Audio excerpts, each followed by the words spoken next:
Hi everyone, welcome to Free Handling Made AU My Autistic Life. My name's Nisi and welcome to Big Sky, Montana. So I don't know about you guys, but for me, it gets cold. And in this house, we have a ton of blankets. And this year, actually not this year, last year for Christmas, I had a picture of a pattern called the Log Cabin Comfort Throw. And I printed it out, and that was one of the gifts my husband got. He didn't get the actual blanket, he just got that this is what I'm going to make you Christmas gift. And that was Christmas of 2022, y'all. And yesterday, December 23rd of 2023, I finished his blanket. And here it is. Now, I'm going to pause for just a moment and I'm going to let you see some pictures I took.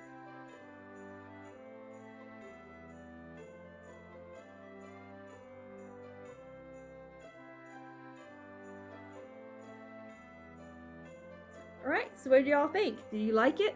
I think it turned out beautiful. I will say the border is a little tricky and I'll tell you why. Alright, so this is a free pattern. And the pattern was actually not too bad as far as understanding it.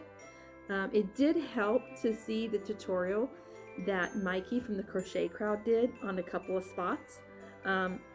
Specifically how many stitches to do down these cabin log sections. That's what these are called. These are log squares, log strips. You know, like a cabin, right? That's why they call it a log cabin.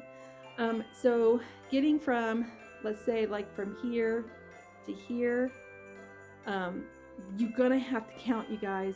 It's so important. I cannot stress enough.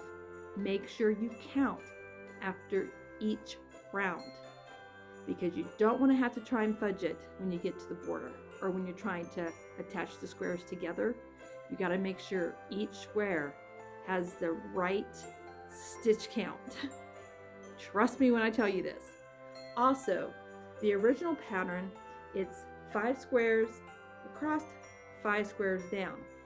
It makes a perfect square blanket, more like a lap throw for an adult. Definitely can fit like a toddler bed, definitely. So this would make a really awesome kid blanket or toddler blanket. But for my husband, he wants to cover more than just his lap. Luckily for me, the width was fine. The length was not. So I added 10 more squares to the length. And as you can see in the picture, it turned out perfect. So you want to make sure that you have enough squares for the measurement that you want. You may need to go wider and you may need to go longer, or you might be like me where you just need to go longer. So you need to keep that in mind before you start this blanket. So I guess I should have measured this blanket, but I didn't. I'm sorry. Did not measure this blanket.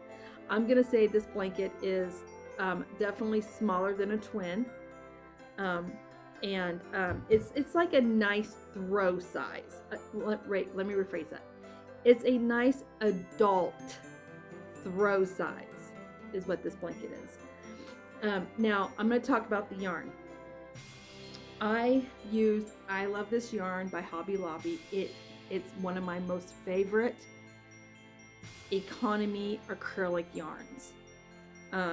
As far as will it peel, well, most of your economy acrylic yarns are going to peel at some point and get that fuzzy look. Just some peel more than others. I find that Hobby Lobby yarn doesn't peel as bad or nearly as fast as like Big Twist yarn does.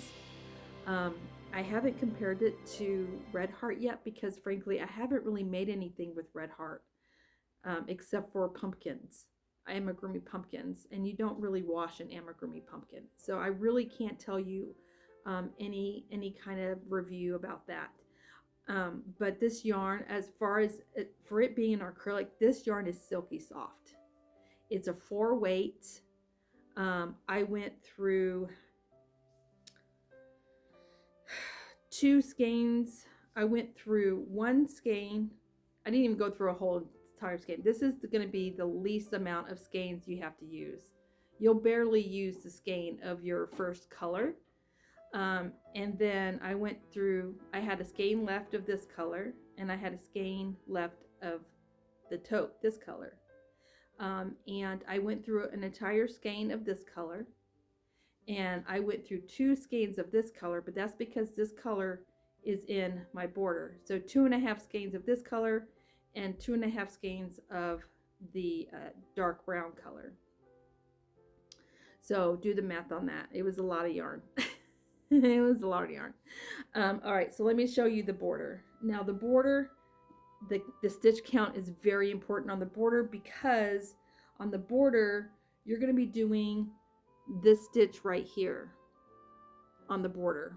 And so what you do is you this right here, this is color E. So whatever color you used for this section right here is your color E, and this section is your color F. Okay, so color A through F. All right, so on my border, let me find an edge here for y'all. So on my border, you see this color right here.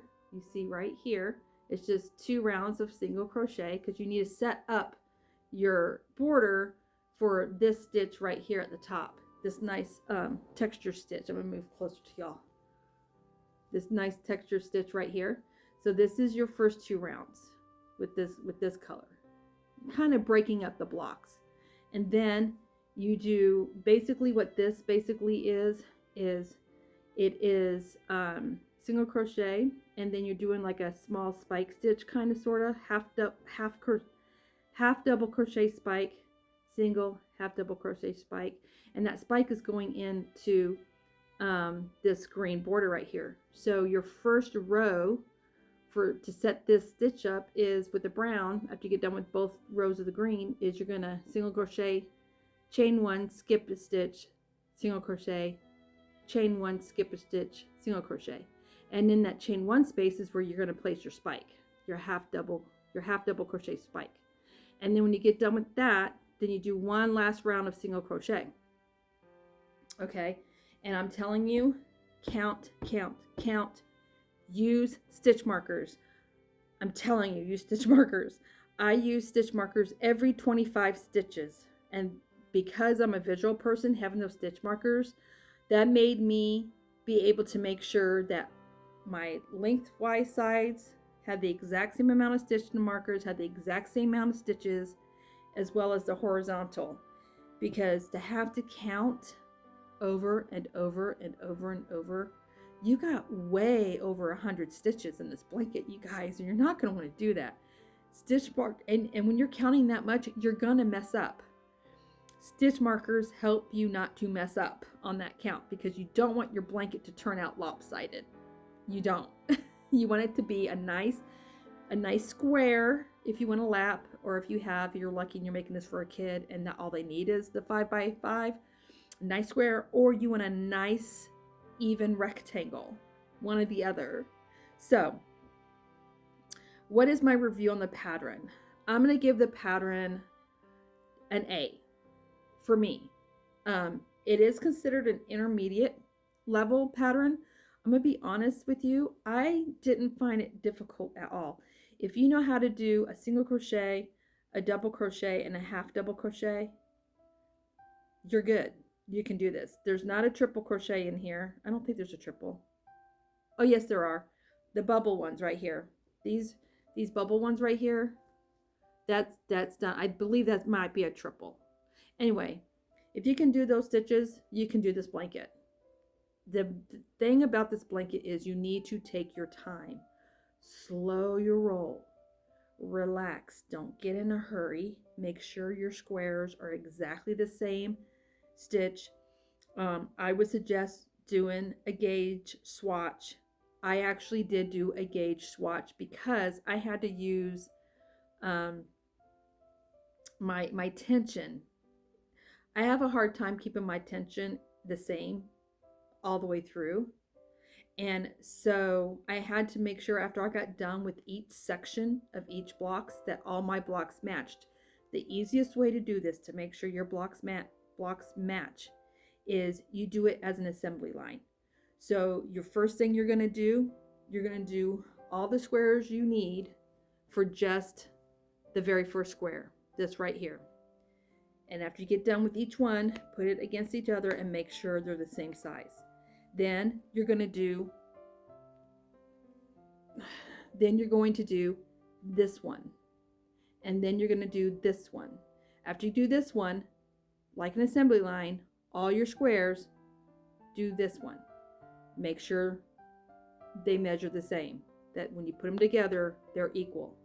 Then you're going to do this log cabin, this log section. Each square, put them together, make sure they're all the same. And you're going to do it that way all the way through.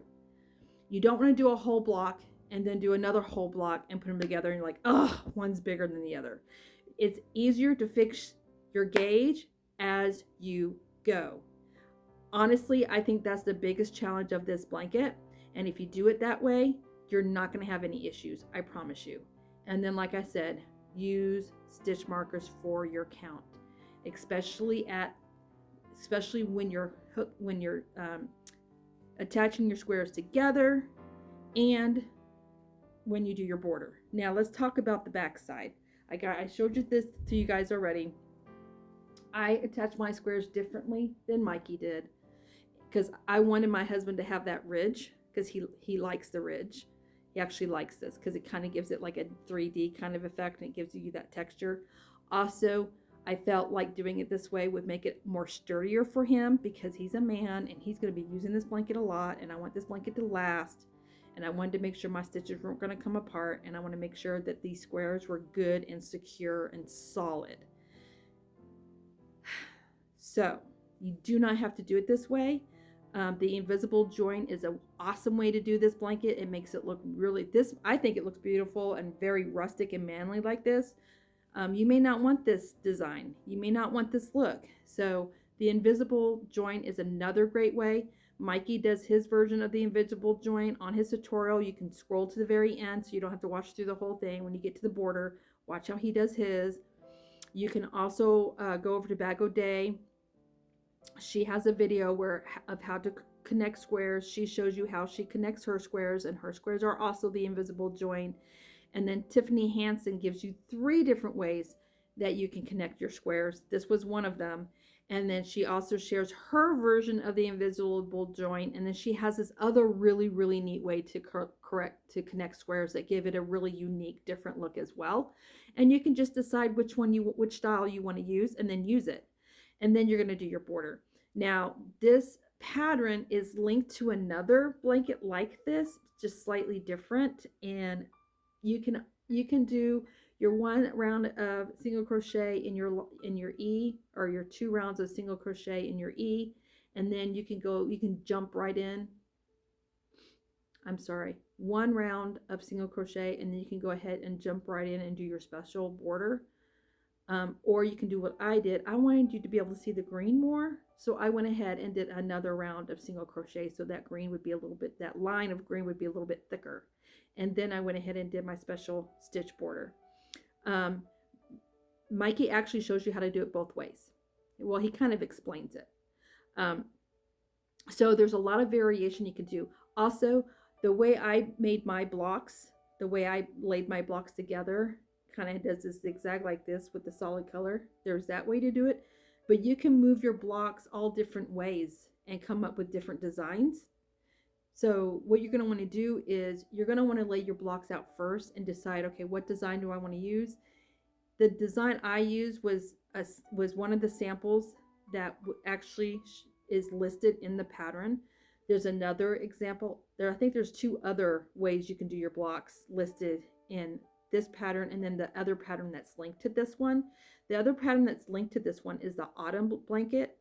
And the autumn blanket and this blanket actually has pretty much the exact same stitches. The exact same pattern. It's just the autumn blanket has one color around each block, and then you attach them together that way.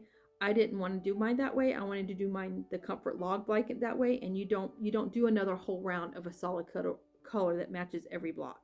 I did mine different. I did mine the comfort log cabin way. The autumn blanket, you do another additional round around each square. That way, each square has the exact same border, and then you attach them. So there's just a few little differences, but really the actual structure of the blanket and the blanket of the log strips are the same. So that's my review of the pattern. There's plenty of room for variation. There's plenty of room for you to customize it. It is an intermediate level, but I'm telling you, if you know those stitches, those 4 stitches, and you're a beginner, you can do this blanket. Especially if you watch Mikey from the Crochet Crowd. He's excellent. He's an excellent, excellent teacher. He is one of my favorites. Bag O'Day is another one of my favorites. Tiffany Hansen is another one of my favorites. Those are the 3 that I go to the most. And so you'll have no issues.